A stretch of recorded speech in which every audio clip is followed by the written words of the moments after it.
أعوذ بالله من الشيطان الرجيم بسم الله الرحمن الرحيم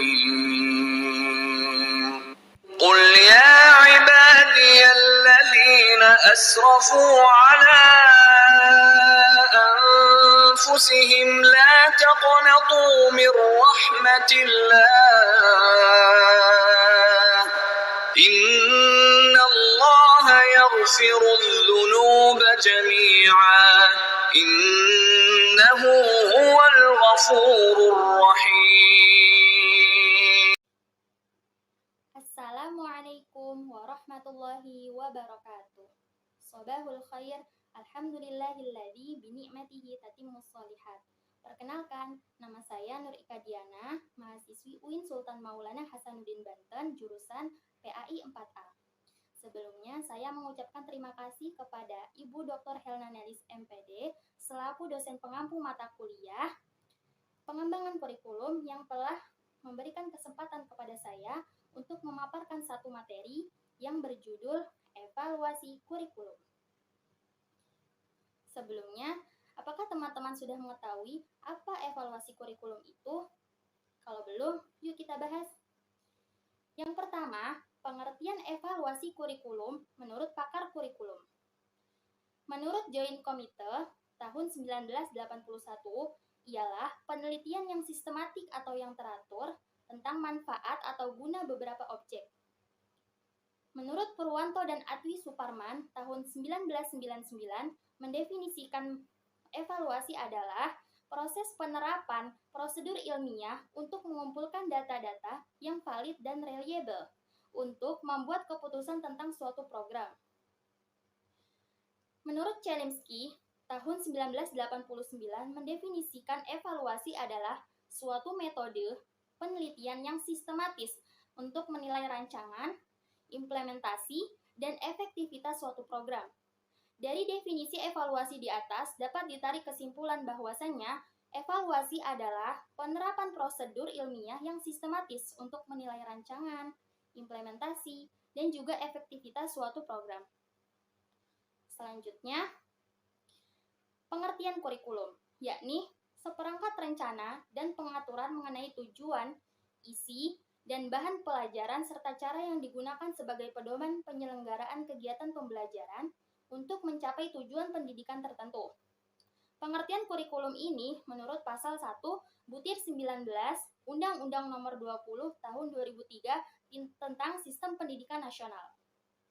Sedangkan menurut Harsono tahun 2005, kurikulum merupakan gagasan pendidikan yang diekspresikan dalam praktik. Dalam bahasa Latin, kurikulum berarti track atau jalur pacu. Nah, bagaimana pengertian evaluasi dalam pendidikan? Artinya sebagai suatu proses dalam usaha untuk mengumpulkan informasi yang dapat digunakan sebagai bahan pertimbangan, membuat keputusan akan perlu tidaknya memperbaiki sistem pembelajaran sesuai dengan tujuan yang akan ditetapkan. Sedangkan pengertian kurikulum menurut Glaton dalam buku Zaini adalah sebagai rencana yang dibuat untuk membimbing anak belajar di sekolah, disajikan dalam bentuk dokumen yang sudah ditentukan.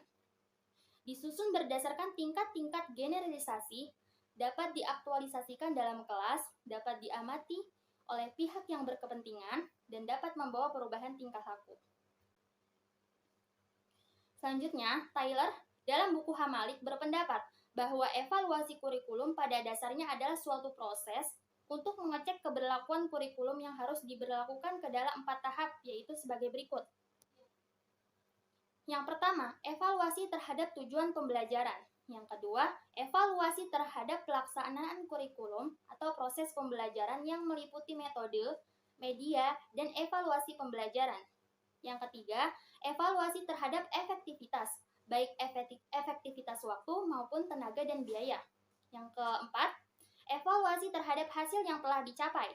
Ya, kemudian dari pengertian evaluasi dan kurikulum di atas yang dikemukakan oleh para pakar kurikulum tersebut, saya menyimpulkan bahwa pengertian evaluasi kurikulum adalah penelitian yang sistematik tentang manfaat, kesesuaian efektivitas, dan efisiensi dari kurikulum yang ditetapkan. kurikulum ini adalah proses penerapan prosedur ilmiah untuk mengumpulkan data yang valid untuk membuat keputusan tentang kurikulum yang sedang berjalan atau telah dijalankan. Selanjutnya, pembahasan tentang tujuan evaluasi kurikulum. Tujuan evaluasi kurikulum yaitu mengungkapkan proses pelaksanaan kurikulum secara keseluruhan, ditinjau dari berbagai aspek. Sementara itu, menurut Ibrahim, diadakannya evaluasi kurikulum dimaksudkan untuk keperluan sebagai berikut. Yang pertama, perbaikan program. Peranan evaluasi yaitu lebih bersifat konstruktif. Informasi hasil evaluasi dijadikan masukan perbaikan yang diperlukan di dalam program kurikulum yang sedang dikembangkan. Yang kedua, pertanggungjawaban kepada berbagai pihak. Evaluasi kurikulum menjadi bentuk laporan yang harus dipertanggungjawabkan dari pengembang kurikulum kepada pihak-pihak yang bersangkutan, di antaranya pemerintah, orang tua, pelaksana, dan satuan pendidikan. Selanjutnya, yang ketiga, penentuan tindak lanjut hasil pengembangan. Tindak lanjut hasil pengembang kurikulum dapat berbentuk jawaban atas dua kemungkinan pertanyaan. Yang pertama, apakah kurikulum baru tersebut akan atau tidak akan disebarluaskan ke dalam sistem yang ada, dan yang kedua, dalam kondisi yang bagaimana dan dengan cara yang bagaimana pula kurikulum baru tersebut akan disebarluaskan ke dalam sistem yang ada. Selanjutnya, pembahasan tentang fungsi evaluasi kurikulum. Di dalam pendidikan formal, evaluasi begitu penting keberadaannya. Dengan adanya evaluasi, guru menjadi tahu nilai arti kinerjanya selama melaksanakan proses belajar mengajar di sekolah. Sedangkan bagi pengembang kurikulum, evaluasi dapat memberikan informasi untuk perencanaan perbaikan kurikulum yang akan ditetapkan dan dimasukkan ke dalam sistem. Selain hal tersebut, ada beberapa fungsi evaluasi kurikulum pendidikan. Yang pertama, sebagai umpan balik bagi peserta didik. Yang kedua, sebagai alat untuk mengetahui ketercapaian peserta didik mencapai tujuan yang telah ditetapkan. Yang ketiga, memberi informasi dan acuan untuk pengembangan program kurikulum. Yang keempat, sebagai dasar peserta didik secara individual untuk memutuskan masa depan sehubungan dengan bidang pekerjaan dan pengembangan karirnya. Yang kelima, untuk pengembang kurikulum dalam khusus yang ingin dicapainya. Yang keenam, sebagai umpan balik semua pihak yang berkepentingan dalam pendidikan, baik di sekolah seperti orang tua, tenaga pendidik, pengembang kurikulum, untuk perguruan tinggi, pemakai lulusan, untuk orang yang mengambil kebijakan pendidikan termasuk juga untuk masyarakat. Selanjutnya tentang manfaat evaluasi kurikulum. Secara umum, manfaat evaluasi kurikulum dapat dikelompokkan berdasarkan sasarannya, yakni yang pertama, bagi guru. Evaluasi berguna untuk menilai sejauh mana proses pembelajaran yang telah dilaksanakan, apakah berhasil atau malah sebaliknya. Yang kedua, bagi pengguna kebijakan, evaluasi kurikulum berguna untuk menilai sejauh mana kurikulum itu telah dilaksanakan oleh semua sekolah, apakah berhasil atau malah sebaliknya. Yang ketiga, bagi orang tua dan masyarakat, evaluasi kurikulum ini berguna untuk menilai dan mengukur sejauh mana kurikulum yang telah dilaksanakan itu menunjukkan hasil nyata sesuai dengan harapan dan aspirasi para orang tua serta masyarakat. Selain daripada itu, ada juga pendapat lain mengenai manfaat daripada evaluasi kurikulum, yakni sebagai berikut. Untuk mengetahui sejauh mana keuntungan dan kelemahan dari tujuan yang telah dicapai. Yang kedua, untuk mengambil keputusan antara menerima, merevisi, atau menolak program yang sudah dibuat. Yang ketiga, untuk menyaring data guna mendukung keputusan yang diambil. Sedangkan manfaat menurut Dr. Sukiman tahun 2013 meliputi memperbaiki substansi atau isi kurikulum. Yang kedua, memperbaiki implementasi kurikulum. Yang ketiga, memperbaiki pengaruh kurikulum. Pembahasan selanjutnya yakni langkah-langkah evaluasi kurikulum. Ada beberapa pendapat terkait dengan langkah-langkah evaluasi kurikulum. Namun, pada umumnya mencakup yang pertama, merancang, melakukan persiapan, mengumpulkan informasi, menganalisis, membuat konklusi, membuat rekomendasi, dan memanfaatkan hasil evaluasi. Sementara itu, Hermana Somantri tahun 2009 menjelaskan bahwa tahapan pelaksanaan evaluasi kurikulum adalah yang pertama, mempelajari kurikulum yang sudah ada. Yang kedua, menuliskan latar belakang atau alasan mengapa kurikulum itu perlu dievaluasi. Yang ketiga, menentukan apa yang ingin diketahui dan menuliskan pertanyaan evaluasi.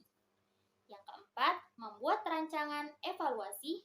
Yang kelima, mengumpulkan informasi atau data.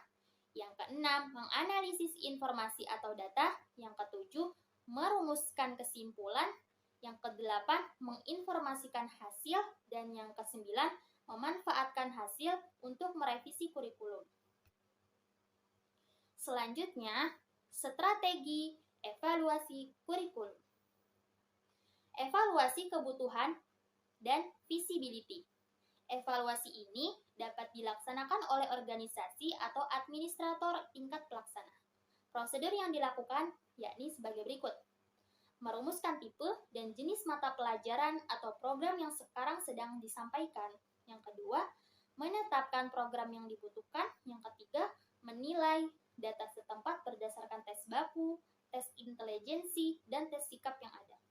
Yang keempat, menilai riset yang telah ada, baik riset setempat maupun riset tingkat nasional yang sama atau berhubungan. Yang kelima, menetapkan visibility, pelaksanaan program sesuai dengan sumber-sumber yang ada atau manusiawi dan material.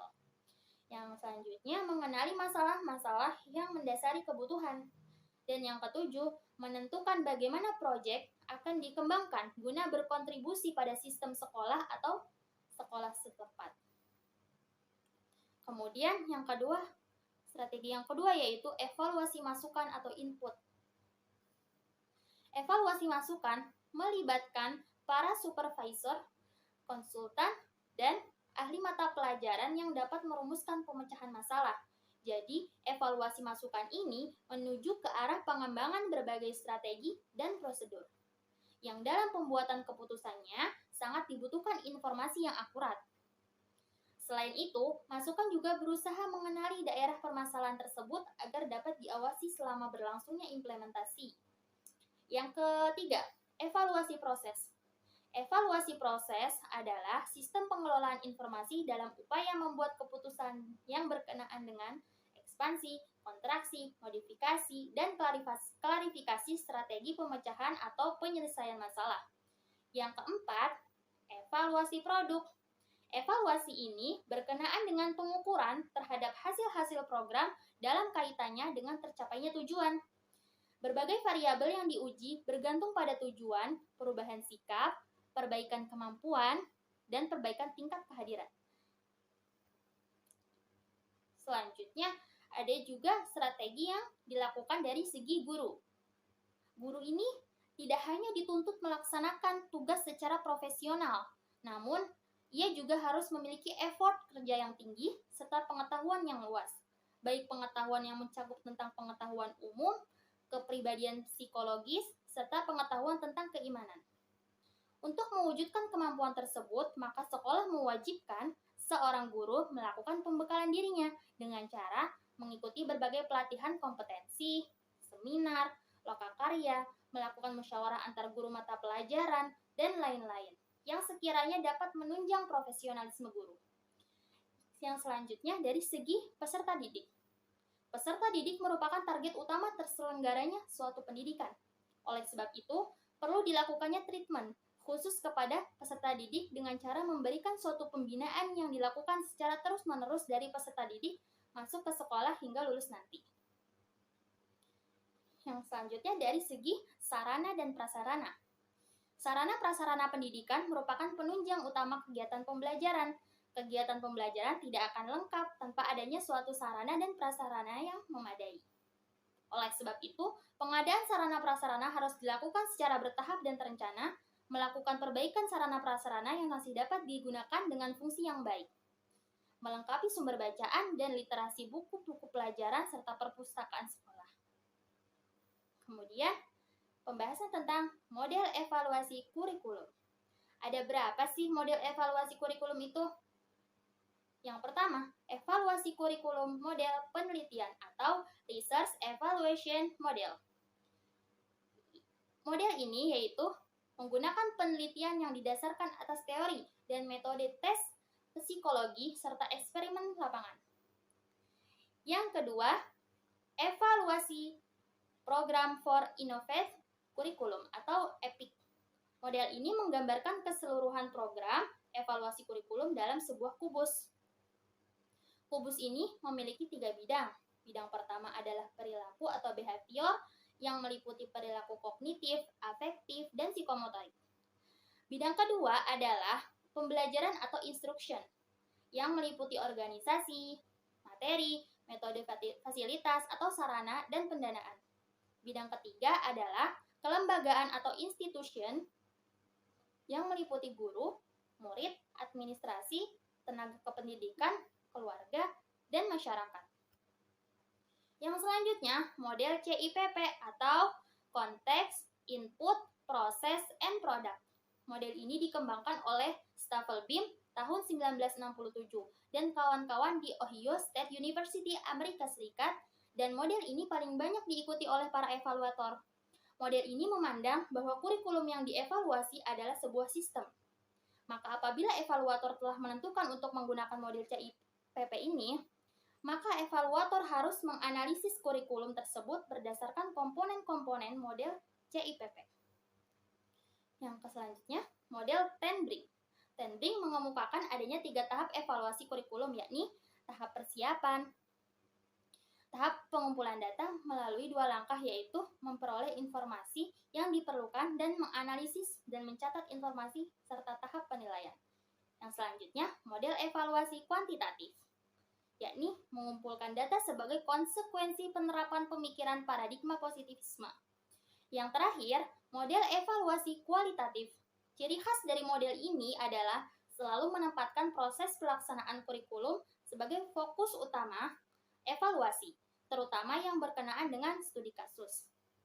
Baik, mungkin hanya itu saja yang dapat saya paparkan. Wabillahi taufiq wal hidayah. Wassalamualaikum warahmatullahi wabarakatuh.